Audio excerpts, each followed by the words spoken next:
Hello, welcome back to the channel. Today we are going to respond to our previous video about the ATF pistol brace worksheet that we did. We have 1,776 comments on that video, and we felt that it was time to address some of these comments. There's some questions on there, some clarification needed. So today Cameron and I are going to sit down, go through some of these comments, and address your concerns and questions.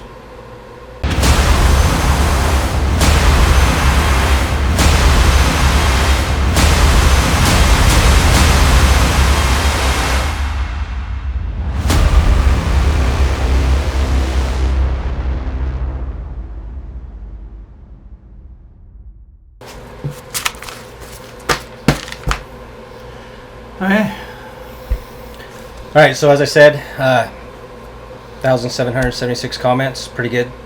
Thank you to everybody that commented, liked, subscribed. We really appreciate it, and we appreciate every single one of these comments that was on here. Some of the dialogues that were opened up, and people just discussing in general how they feel about this potential ruling, and we appreciate all that activity. So thank you guys. We'll start down here at the beginning. This one, there's Leverton resident comments on every video. And he's like the first commenter. It's a diehard. I don't think he has anything better to do but wait for us to put out a video. Yeah, it's probably very true. But he says, great video, crappy subject, just another poorly veiled way to force people to register. Sure. Yeah. Sure. There was a lot of comments on here that were the same thing. A lot of people that were upset with it. A lot of people saying, you know, if you comply, you're just letting them get away with it. A lot of comments about government overreach.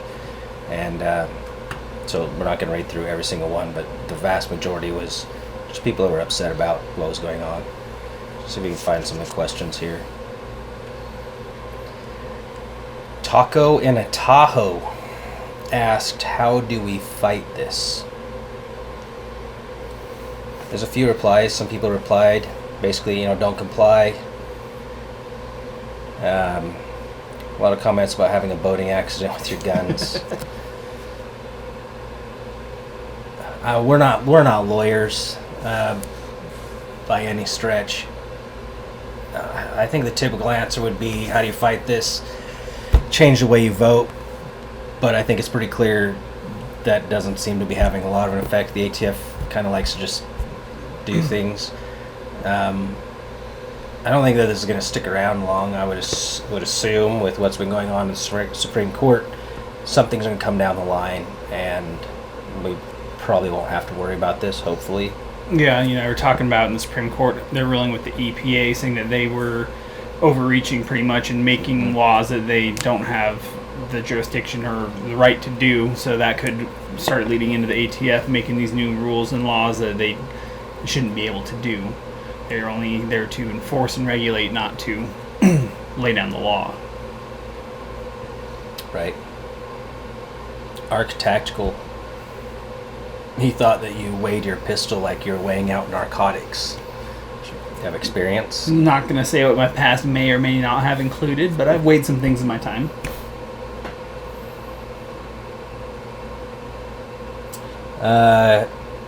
Snobby Casual Playa. What about AR pistols over 26 inches? AOWs, are they NFA? So the way we were reading it and the way we understood that paperwork, if you're over 26 inches, then if you put a pistol brace on it, it doesn't matter, it's SBR. They've determined if it's over 26 inches, there's no feasible pistol one-handed shooting deal. So if it's over 26 inches, you're just host. SP, ATF just wants $200 for an SBR. If you pay your $200, your rifle is safe for use.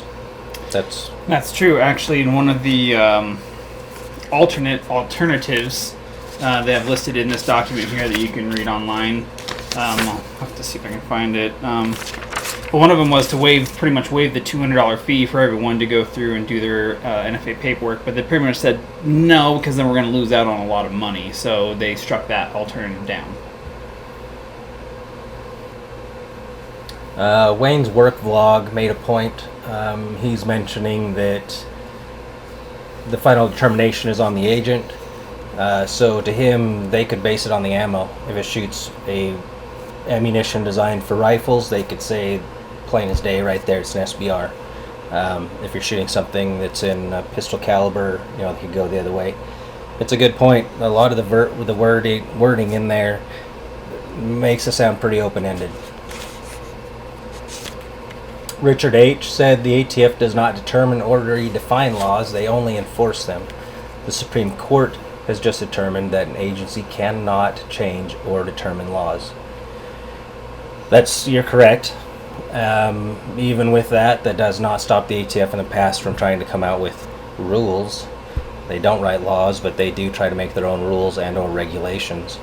And we just have to hope that the Supreme Court or Congress or somebody steps in and kind of slaps that stuff away when it does come up, which my hope is that's what will happen with this. So DW asks, is it legal to just simply slide the brace off and just keep the pistol buffer tube on? I don't know. I think it might depend on the tube. So if we take this one and slide it off. So basically, I don't know. I could see an agent coming along, say, if you still possess this, say it's in your safe or in your pickup, I could see them coming along saying, well, you can just easily slide that back on and then shoulder it. So I don't know what is gonna make it safe, I guess, according to them. I guess in the paperwork they did call out putting a 16-inch barrel on was about it. So Yeah, there were a few comments of people asking if you can just keep your pistol brace on, but switch your barrel to a 16-inch and make it the overall 16-inch length, and that is an option that they recommend to do.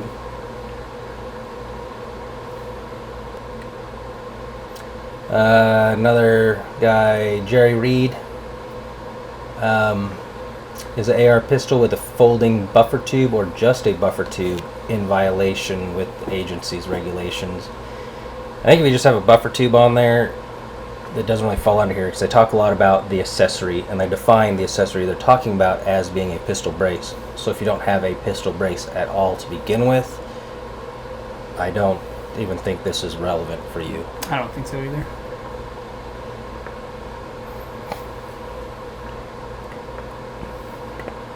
There's a lot of love for the ATF in here, though.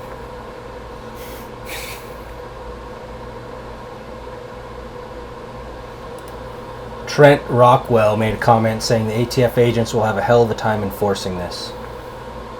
If you watched our other video about ghost guns, they're putting enforcement for that on the FFLs, shops just like this.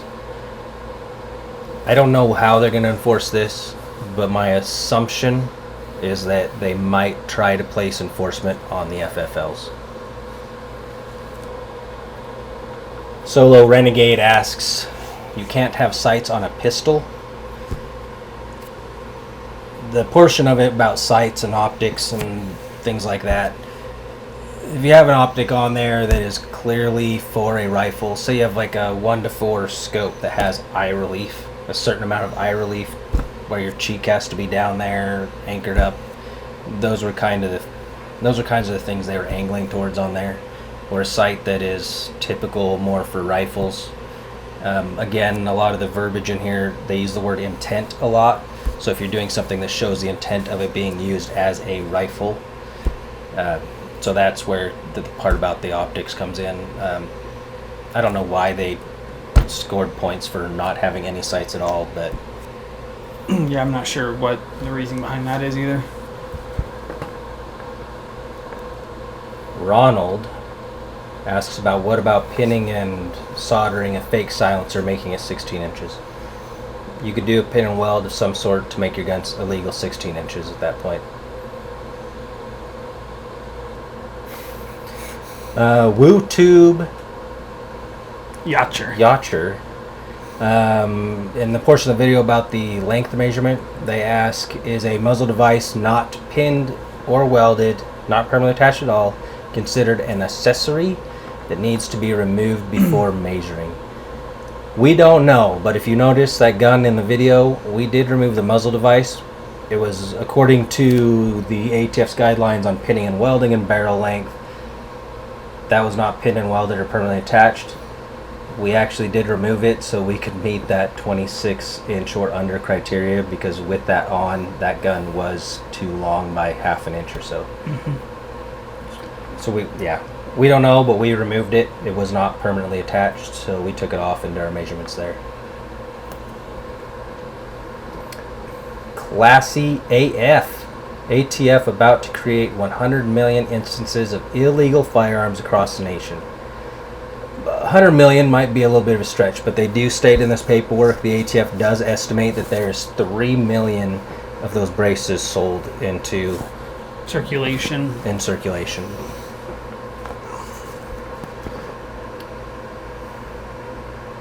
Christopher Shinneman. Sorry if I butchered that name, but they say, how about a bullpup with these new criteria? The bullpup style rifle is still 16 or more inches of barrel, so they're considered rifles. They don't fall under any of this. There's another person on here, I can't pronounce their username, but they do comment on my gangster style weapon. I didn't make that up. That is printed. Congress passed the NFA in order to regulate certain gangster type weapons.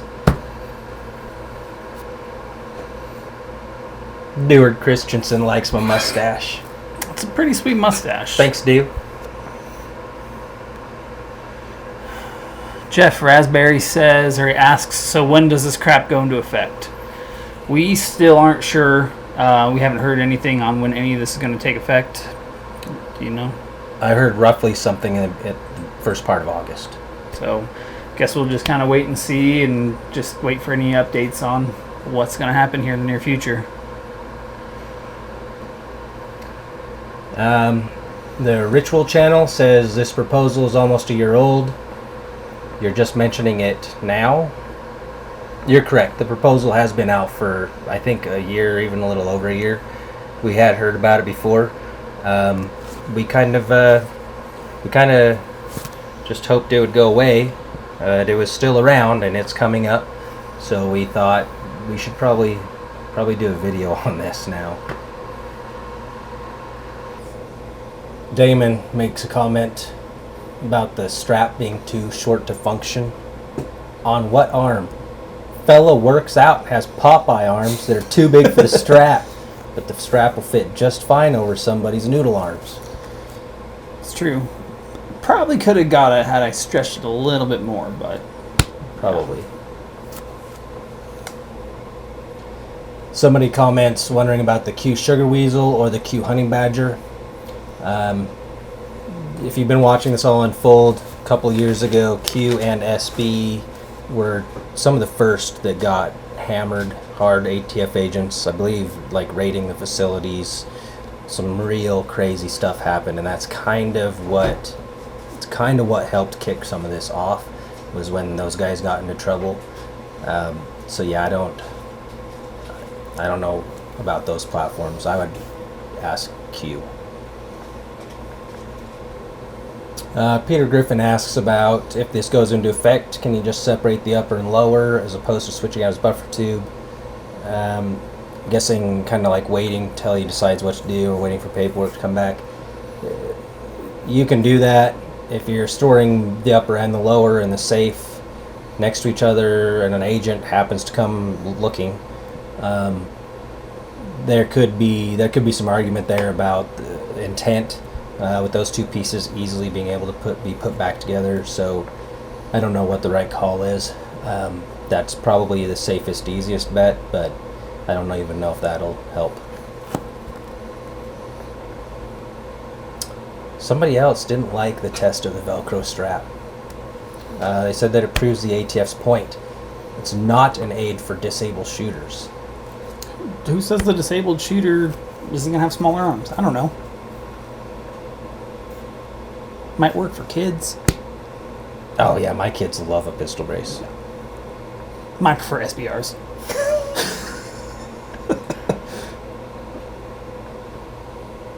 Johnny Buckets. So, if you register as an SBR, can you then put a foregrip, a real classable stock without any extra fees other than the $200 fee? Yes, if you register as an SBR, you're pretty wide open to do whatever you want outside of full auto. A few people made comments stating that this is a money grab by the government to combat some of our other debts or whatever.